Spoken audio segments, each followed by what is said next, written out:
یو خوا اوبه خړې دي او بل خوا میان لاندې دي. نو الله دې پکې خیر واچوي. السلام علیکم. څرنګه چې تاسو ته پته ده پاکستان کې د ګرانۍ چې کوم هغه لړۍ روانه ده، خصوصي طور باندې په میډیسن کې چونکې زمونږ پیړ دی دومره ګراني روانه ده چې څه حد نه وتې ده. مخکې به داسې کېدل چې مخکې یو څه نوټیفیکیشن کېده یا به داسې نور څه خبر راتله چې فلانې میډیسن ګرانېدو والا دی یا څه قرارداد منظور شوی دی یا بیل پاس شوی دی، او نن سبا د هرې کمپنۍ او د هر چې کوم فارما ده هغوی خپل رول ریګولیشن دی په خپله خوښه باندې هغه ګرانوي. د هغوی ته هم څه ګناه نشته دی، په هغوی باندې الټا ټیکسز لګي، هغوی نه هم دغه وځي، خو زور یې چا ته راځي؟ غریب سړی راځي.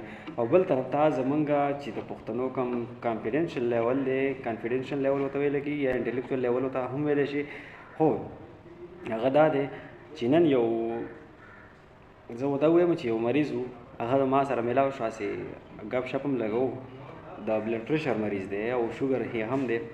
هغه دا خبر وکړله چې هغه ورځ یې چېرته مردان ته یو سپیشلیست ته لاړم، ما ویل چې څه میډیسن راته ولیکي او دغه شوګر او بلډ پریشر دپاره.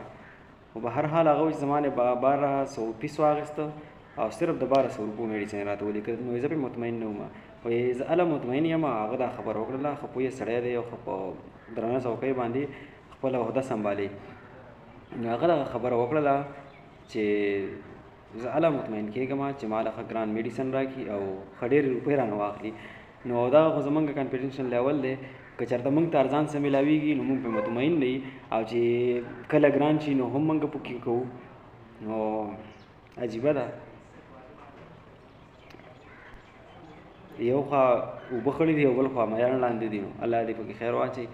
خو به هر حال دغه چې کوم دی نو دغه سوچ نه دی پکار، بلکې خپل صحت دپاره سوچ پکار دی. ګران او ارزان پکې نه دي پکار. او که چېرته یو سړی میډیسن ورته ښه میلاویږي او ارزان ورته میلاویږي، او زیات تر میډیسن داسې وي چې په هغې باندې ریټیل ډېر زیات سیوا وي خو هغه ارزان میلاویږي، موږ ورته اوور د کاونټر میډیسن وایو، یعنې OTC. او کوم چې ملټي نیشنل میډیسن دي هغه په پرسنټیج کې میلاویږي، خو بیا هم چاته ښه چې کله میلاو شي نو هغه یې په پرسنټیج کې کسټمر ته هم ورکوي.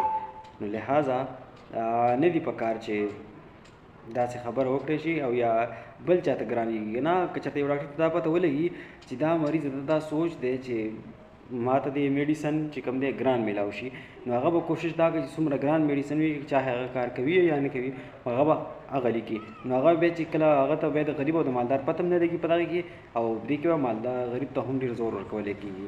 نو دغسې سوچ نه دی پکار، بلکې خپل صحت باندې فوکس کول پکار دي. چاهې تا د 10 روپو د وي صحت دپاره ښه راشي نو بهتره ده.